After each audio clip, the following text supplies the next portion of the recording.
तो आप पढ़ेंगे रूबेला के बारे में। इसे जर्मन मीजल्स भी कहते हैं।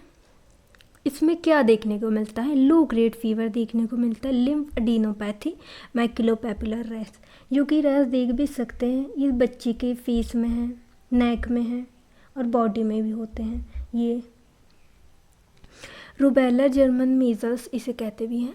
ये एक्यूट चाइल्डहुड डिसीज़ होती है, मतलब बचपन में होती हैं और ये छोटे से पीरियड के लिए होती हैं। अब इसके बारे में देखिए प्रॉब्लम स्टेटमेंट। तो ये वर्ल्ड वाइड 1 लाख से भी ज़्यादा बेबीज़ होते हैं, वो कंजेनाइटल रूबेला सिंड्रोम के साथ बॉर्न होते हैं। एपिडेमियोलॉजिकल डिटर्मिनेंट देखें तो इसका एजेंट फैक्टर वो होता है, एजेंट तोगा वायरस फैमिली से बिलोंग करता है, जो वायरस इफेक्ट करता है।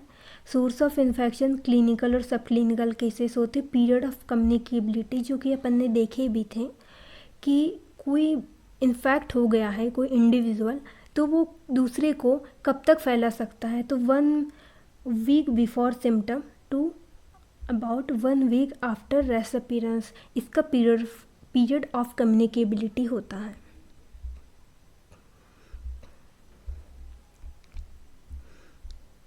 इसके होस्ट फैक्टर में जो बच्चे होते हैं 3 से लेके 10 साल के, वो होस्ट होते हैं। और इसका इम्यूनिटी के बारे में देखें तो किसी को एक बार ये इन्फेक्शन हो गया तो उसको लाइफ लॉन्ग इम्यूनिटी मिल जाएगी। इन्फेंट होते हैं इम्यून मदर के, वो 4 से लेके 6 मंथ तक प्रोटेक्ट होते हैं, क्योंकि जो फीटस में ही जो एंटीबॉडीज़ रहती हैं वो मदर से बेबी में चली जाती हैं। इन्वायरमेंटल फैक्टर देखें तो ये लेट विंटर एंड स्प्रिंग में होता है। कॉमन सेंस का देखें, कॉमन सेंस लगा के देखते हैं कि जो वायरस वाली डिसीज़ है वो विंटर और स्प्रिंग में ज़्यादा होती, समर में नहीं होती है। अब ट्रांसमिशन ऑफ रूबेला, ट्रांसमिशन इसका कैसे होता है? ड्रॉपलेट एंड ड्रॉपलेट न्यूक्लियाई से इसका ट्रांसफ़र होता है। किसी ने कफ कर दिया, किसी ने स्नीज कर दिया, तो ये ट्रांसमिट होने लगता है। इसका इंक्यूबेशन पीरियड 18 डेज़ होता है। इतने मतलब 18 डेज़ में डिसीज़ ग्रो कर लेगी इंसान की बॉडी में। अब क्लिनिकल फीचर में इसमें भी कुछ स्टेज देखने को मिलती है। ये प्रोड्रोमल सिम्टम देखने को मिलता है, lymph adenopathy, red rash and complication. मतलब इसमें 4 पॉइंट याद रखना है। प्रोड्रोमल सिम्टम, इसमें coryza, sore throat and low grade fever. 3 चीज़ याद रखना है, कोराइजा होता है, सोर थ्रोट होती है, लो ग्रेड फीवर हो जाता है। अब लिम्फेडिनोपैथी देखने को मिलती है post auricular and posterior cervical lymph node में, मतलब ये इन्वॉल्व होते हैं, ये स्वेल हो जाते हैं, स्वेल नहीं मतलब लिम्फेडिनोपैथी, इनका इनलार्जमेंट हो जाता है। पोस्ट ऑरिकुलर मतलब कानों के जो पीछे लिम्फ नोड होते हैं वो वाले लिम्फ नोड जो कानों के पीछे, और पोस्ट सर्वाइकल ये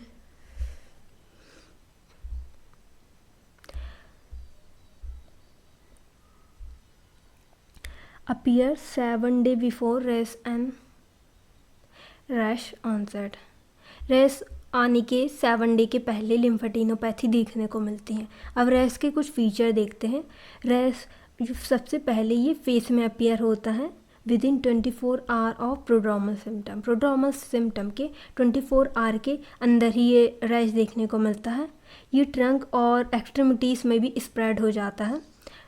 ये डिसअपियर क्विकली और मे नॉट बी अपेरेंट, मतलब ये जितना स्टार्ट में मतलब अपीयर भी जल्दी होने लगता है, डिसअपियर भी जल्दी होने लगता है।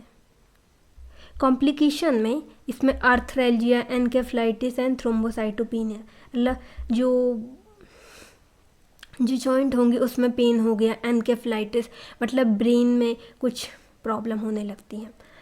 अब थ्रोम्बोसाइटोपेनिया पर पूरा होने लगता है। इसका डायग्नोसिस थ्रॉट सोप से करते हैं और हीमोग्लूटिनिन इनहिबिशन टेस्ट एलाइसा से करते हैं। ये कंजेनाइटल रूबेला सिंड्रोम के बारे में देखते हैं।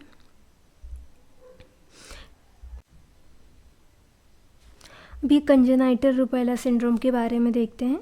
जो इन्फेंट बॉर्न होते हैं इंट्रायूट्राइन इन्फेक्शन के कारण, मतलब ये कंजेनाइटल रूबेला सिंड्रोम बच्चों को इंट्रायूट्राइन इन्फेक्शन के कारण ही होता है।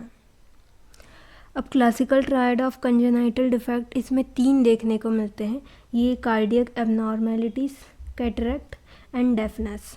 इसमें भी लिखा cardiac malformation, deafness and cataract, ये 3 देखने को मिलते हैं। और कुछ अदर डिफेक्ट भी होते हैं जैसे glaucoma, retinopathy, microencephalopathy, cerebral palsy, intrauterine growth retardation, hepatosplenomegaly, mental motor retardation. मतलब ग्लोकोमा देखते हैं, रेटिनोपैथी, माइक्रोइंसेफेलोपैथी, यही कुछ अदर डिफेक्ट देखने को मिलते हैं। कंजेनाइटल रूबेला सिंड्रोम में अब किसी को कंजेनाइटल रूबेला सिंड्रोम क्या कहेंगे, यदि उसमें ये ऊपर की ये सिम्टम है वो सिंगली और या फिर कॉम्बिनेशन में प्रेजेंट रहेंगे तो उसे कंजेनाइटल रूबेला सिंड्रोम कहते हैं।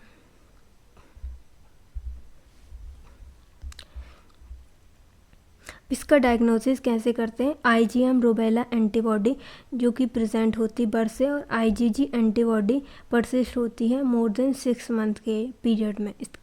इनके डायग्नोसिस के लिए एंटीबॉडी का यूज़ करते हैं। अब की डिटर्मिनेंट क्या होता है? ये मतलब जेस्टेशनल एज,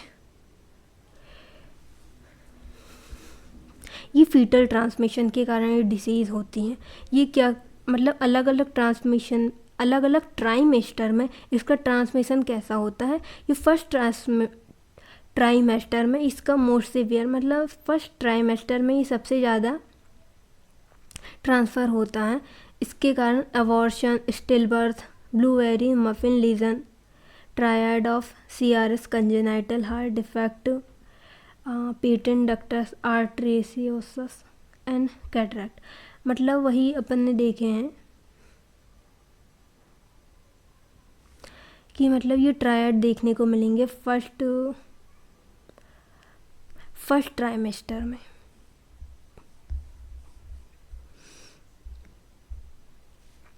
अब अर्ली सेकंड ट्राइमेस्टर में डेफनेस ओनली होता है, और आफ्टर 16 वीक में कोई मेजर एबनॉर्मेलिटीज़ देखने को नहीं मिलती। मतलब जो फर्स्ट ट्राइमेस्टर होता है उसी में सबसे ज़्यादा ये इफ़ेक्ट करता है, उसी में ज़्यादा ये स्प्रेड होता है बॉडी में और ज़्यादा डिफेक्ट करवाता है। अब ये देखते हैं risk of fetal damage decrease with gestational age, मतलब जेस्टेशनल एज बढ़ती जाएगी तो ये फीटल डैमेज का रिस्क डिक्रीज होते जाएगी। लेस देन 11 वीक में जो 90% से भी मतलब 90% के अप्रॉक्स फीटल इन्फेक्टेड हो जाते हैं, और percentage of fetal damaging among infected ये 100% होता है। और ओवरऑल रिस्क डैमेज देखिए तो 90%, मतलब लेस देन 11 वीक ये बहुत डेंजरस फेस होता है। इसमें फीटस इन्फेक्टेड 90% और fetal damage among infected damage भी 100, मतलब जितने रहते पूरे के पूरे में डैमेज होने लगता है। और ओवरऑल डैमेज चेंज देखें तो ये 90%, लेकिन 11 से लेके 16 वीक में ये 55% हो जाते हैं, 37, ये 20। अब जैसे ये टाइम बढ़ते जाएगा तो ये कम होने लगते हैं। यहाँ पे 17 से 26 वीक में तो परसेंटेज ऑफ फीटस इन्फेक्टेड देखें तो यहाँ पे केवल 33 इन्फेक्टेड परसेंटेज होते हैं, और बाकी अदर 2 चेंजेस में कोई नहीं देखने मिलता है। और 27 से 36 वीक में 53% परसेंटेज ऑफ फीटस इन्फेक्टेड।